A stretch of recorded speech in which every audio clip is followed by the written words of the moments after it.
Hello, hello, hello again. Good morning, good afternoon, good evening. Welcome back. We're going to be finishing up The Sacred Art of Forgiveness by Marcia Ford. As I said in my last video, we're just going to be reading the last chapter and the afterword, which shares a really, really great story that ties into the entire book. I normally don't read the afterword, but I just thought this would be a nice way to bring it home because it is a story of forgiveness and of a deeper forgiveness, of one that many people may not be able to abide with, I guess, if it was them that this happened to. And hopefully these days it's not something that would happen because it's a really old story, but it doesn't matter. Forgiveness is forgiveness at the end of the day. And I think that this chapter 31, Tell Your Story, is a really, really heart-touching and also a sad thing, but it ends up in a happy way. So let's see how telling your story can affect a person, can affect many things. So chapter 31, the last chapter, Tell Your Story. In the spring of 1995, a Nigerian man named Raymond embarked on something of a sacred journey that would take him to a half a dozen nations across the African continent. His mission? To say goodbye to those friends and family members who had meant the most to him throughout his life. At the age of 42, Raymond was dying of despair. He had seen too much hatred and strife, too much bloodshed and violence, too much oppression and warfare. It was time to die, and by his own hand. Among the last faces he wanted to see on earth was that of his brother in Kenya, and so he chose Nairobi as the final stop on his pilgrimage. He arrived late at night and decided to wait until morning to tell his brother why he had come and what he intended to do when he left. Though he was at peace with his decision to commit suicide, he found himself restless and sleepless, so he absent-mindedly picked up a magazine from the bedside table and began leafing through it. Whatever it was that happened over the next hour or so can only be described as miraculous. Though I never learned the exact details of Raymond's reading session, I do know this. Raymond did not commit suicide the next day or any other day, because in the pages of that magazine, he discovered a story of forgiveness and reconciliation so powerful that it infused his spirit with hope, something he had lost decades earlier. The magazine was the January 1995 issue of Charisma, where I worked as news editor at the time. Every year, the staff compiled a special edition called Holy Spirit Around the World, highlighting evidence of God's activity in the global hotspots of the previous year. In this case, the year was 1994, and one of the articles featured the aftermath of the horrendous civil strife in Rwanda, in which the warring Hutus and Tutsis brutally slaughtered each other. The bodies of nearly 1 million men, women, and children piled into mass graves that littered the countryside. Millions more Rwandans flooded into neighboring countries seeking refuge. No group of people was spared. Among the dead were nearly 500 Catholic priests and religious, and an undermined number of Protestant clergy, many killed in their churches. Months after the massacre ended, church services slowly began to be held. Numb with grief and shock, worshipers at one such service listened as a guest preacher began to speak. Their own pastor was still in a refugee camp living in Zaire. The visiting preacher's sermon topic was forgiveness. Forgiveness? Forgiveness. These people had witnessed unimaginable cruelty. One tribe had routinely hacked off the legs of their enemies to literally cut them down to size before murdering them. Children as young as 8 were forced at gunpoint to kill their neighbors. How could this man, this guest preacher, dare to speak to them about forgiveness? Not easily, I'm sure, but also not without significant grounds. Among the victims of the war were nearly 70 members of his extended family. So it's this man that's the guest preacher, the one that was going to kill himself. I think, no, maybe I'm getting it confused. Don't listen, just erase that. Okay. So, but also not without significant grounds. I also skipped a line. Because the speaker had suffered tremendous loss as well. Among the victims of the war were nearly 70 members of his extended family, and he had forgiven every one of their murderers, though he didn't know their names or their fates. That and other stories of forgiveness in the face of inconceivable carnage provided Raymond with undeniable evidence of the power of God's grace. Equally compelling were the accounts of reconciliation between individual Hutu and Tutsi survivors, and the ongoing effort toward national reconciliation and the rebuilding of a shattered country. If members of two groups who detested each other so much could even talk about reconciliation, much less accomplish it, there was indeed cause for Raymond to believe and hope again. And if love could defeat such overwhelming hatred, there was cause for Raymond to believe in love again. Right there in his brother's guest room, Raymond was himself overcome by love, the love of God. He forgave those who had robbed him of the joy of life and decided that life was in fact worth living. How do I know so much about a man I've never met? A man who lives on a continent I've never visited. Raymond told his story in a letter he sent to me in the summer of 1995. 8 months after relief worker Reg Reimer and I had collaborated on the story about Rwanda. Raymond wanted to thank us for telling the world about the power of forgiveness and reconciliation, and for saving his life in the process. Well, there I was, sitting in a cubicle in the editorial department of a magazine with maybe 200,000 subscribers, interviewing, editing, writing, weekday after long weekday. Most days wondering if anybody ever really read anything I wrote. And then Raymond's letter arrived. Do we need to tell our stories of forgiveness and reconciliation? You bet we do. Follow the trail of just these few stories and the impact they had. Survivors of the civil war in Rwanda told Reg how they were able to forgive their enemies and be reconciled to them. Reg and I repeated those stories in print for the readers of Charisma. Raymond told us how those stories saved his life. And hallelujah, Raymond's story helped validate the worthiness of my life's work. Our stories help us heal. Our stories help others heal. Our stories taken together help the world heal, little by little to be sure. But I'd rather contribute a little healing than none at all. And here is the reflection. Your life is probably blessedly free of genuine enemies, the kind of murderous adversaries that the Rwandans faced in 1994 and that many people throughout the world continue to face today. Consider what it would be like to live in such an environment and to make a conscious decision to forgive your enemies in advance, before you even knew the kind of brutality they would inflict on you. How do you think that would affect the way you lived your life, especially with regard to the level of fear you would experience? And here's the practice. Tell your story of forgiveness and reconciliation, any story. It could be one that involved you personally or one you witnessed that had a significant impact on your life. Write it down in as much detail as you can recall. Then share that story with someone else.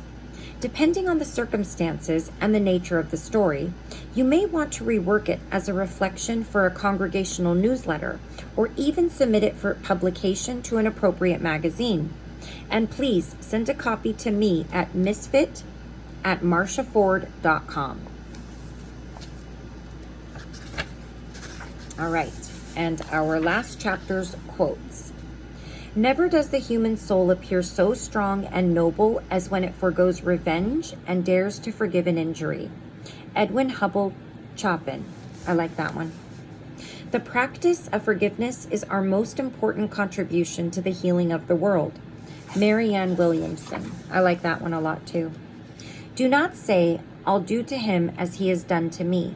I'll pay that man back for what he did. Proverbs 24:29. We have been sent to speak for Christ. It is as if God is calling to you through us. We speak for Christ when we beg you to be at peace with God. 2 Corinthians 5:20.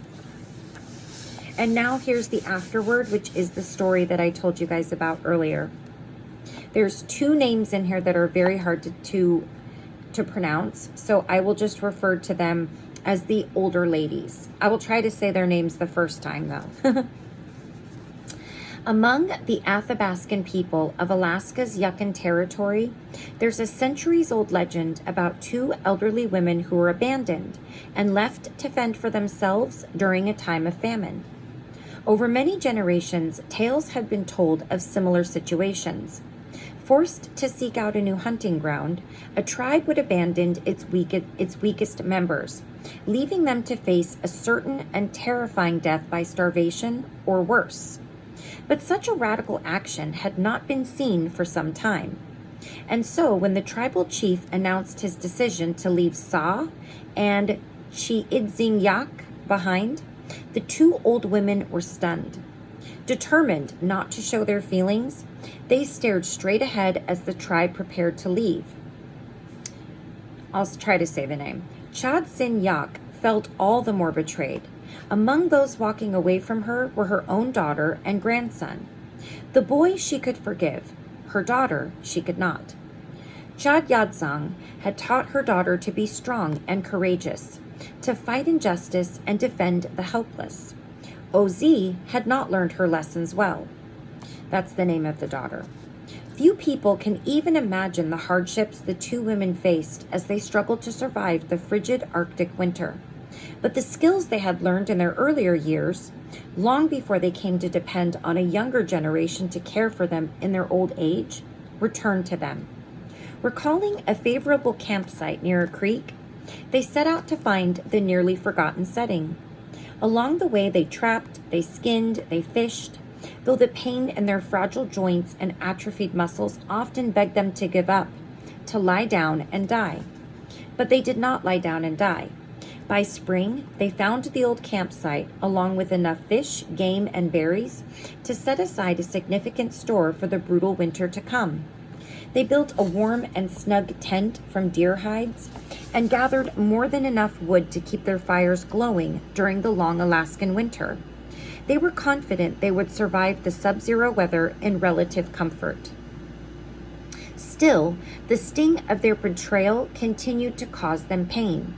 And so, when late one night they heard a voice in the distance calling their names, Sa and ch.31 at first did not respond.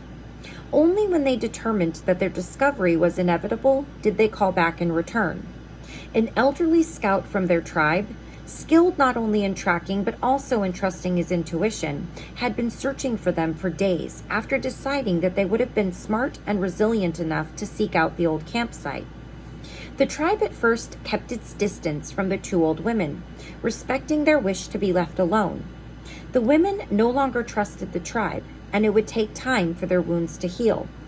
After a while, Sa and ch.31 sent food from their stores to the tribe, whose numbers had dwindled due to the famine that plagued the land they hunted. Their own hardship had softened their hearts toward those who had blindly followed the tribal chief's decision to abandon them a year earlier. Weeks passed. One day, ch.31's grandson appeared at her campsite. There was never any question that she had freely and completely forgiven him long before. Their joyous reunion, however, was tainted by an unasked question that hung in the air between them. What about Oz? Why had she left ch.31 behind? And why had she not come to visit her mother in the weeks since the scout had discovered her? ch.31 eventually summoned the courage to ask about Oz. Was her daughter so callous that she had no concern for her mother? Was she too proud to even ask about her? Never. Her grandson Shrew insisted. She was ashamed that she had allowed hunger to rob her of the strength to fight for her mother the previous year. She had no right to expect her mother's forgiveness. She had no reason to hope that they would ever be reconciled. Upon returning to camp, Shra assured Oz that her mother had indeed forgiven her. Time had given ch.31 a deeper insight into the predicament her daughter had faced. To rebel against the chief by defending her mother was to risk not only her own death, but that of her mother and her son as well. Encouraged by Shra's reports, Ozi set out for Chizanyak's campsite, but with a fair amount of trepidation. What if he was wrong? Ozi need not have worried. At the sight of her daughter, Chizanyak held out her arms to embrace her, tears streaming down her weathered-lined cheeks. Yes, Chizanyak had forgiven Ozi, freely and completely. From that time forward, the Athabascan people never again abandoned one of their own. The memory of the wrong they had done to Sa and Chizanyak would not permit them to. Why did I choose this ancient legend to end our discussion of forgiveness and reconciliation? Surely a more contemporary example would have sufficed. Well, that's true, but then I wouldn't have been able to indulge my passion for all things Alaskan. But mainly, I chose to use this story, which I adapted from Velma Wallace's Two Old Women, because it contains not only a number of concepts we've already explored, but also one unexplored possibility that offers hope that a greater good really can result from injustice. But first, the familiar concepts. For one, the offense needs to be a clear-cut personal wrong. Your neighbor Jason can get on your nerves and generally drive you nuts, but that's not a clear-cut wrong. In the Alaska story, the tribal chief committed a clear-cut personal wrong against Sa and Chizanyak. In Chizanyak's mind, so did her daughter. To both Sa and Chizanyak, the entire tribe had wronged them. A second concept is that the wrong that was committed must result in some measure of estrangement, whether physical or emotional. If someone has supposedly wronged you, but the offense barely made a blip on your relational radar screen, then either the offense wasn't all that offensive, or you've already, perhaps unknowingly, forgiven the offender. The estrangement of Sa and Chizanyak from the tribe and from Chizanyak's family was both physical and emotional. And for a year, it also appeared to be final. The two women had no reason to believe they would see their tribe again. The tribe had no reason to believe that the two frail elderly women were still alive. A third indication of the potential for forgiveness is that the offended person's heart began to soften, even if only slightly, toward the offender.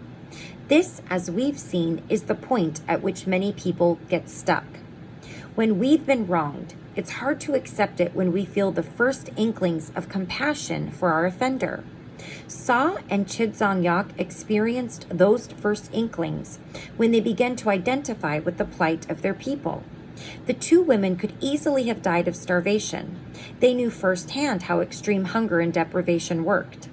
When they discovered that innocent children had been among those who had died during the famine, they shared their food with the tribe. Then there's the possibility of reconciliation, which needs to be considered carefully and judiciously. The women handled the prospect of reconciliation with wisdom. The trust they once had in the tribe was shattered the day their people left them behind. The women took slow and careful steps toward a reconciliation that no one was certain would take place until it actually occurred. They laid down their ground rules, or their boundaries, requiring the tribe to keep their distance and have only limited contact with them at first. The offenders showed their willingness to be reconciled by agreeing to the women's terms. They simply could have overpowered the women and made off with all their food. Instead, they chose to prove their trustworthiness by showing the respect they had failed to show a year earlier. And now we come to the unexplored final element, one that offers hope for humanity in the midst of injustice. Remember the myth of forgive and forget? As the forgiver, you forget, not by erasing your memory, but by choosing not to dwell on the offense. But look at the twist in the story. It's a tale of be forgiven and never forget. The clan intentionally remembered the injustice they had perpetrated as a way of ensuring that such an offense would never be committed again. Imagine what would happen if everyone you have forgiven chose to intentionally remember their acts of injustice or betrayal or downright meanness as a way of ensuring that they would never behave that way again. What if the offender proves to be a better person, all because of the forgiveness you extended? One can only hope. I think she should have done a chapter on that other potential, which is stopping once you feel compassion for somebody that you're struggling to forgive and getting stuck with that, because that is a real thing. People almost feel ashamed of themselves for feeling an ounce of compassion for somebody that they believe they shouldn't, or people have been pushing them not to, because that's just kind of how we've been wired as a society. So I think she should have delve into that aspect of it a little bit more, but that's okay. I'm glad that she mentioned it. I'm glad that she chose that story, and I hope that you stayed to listen to it, because that is something that I know I have been stuck on, having some compassion, feeling some compassion, and then being upset at myself for feeling compassion for somebody that I should be angry with, or that I haven't forgiven, or don't want to forgive, or am struggling to forgive.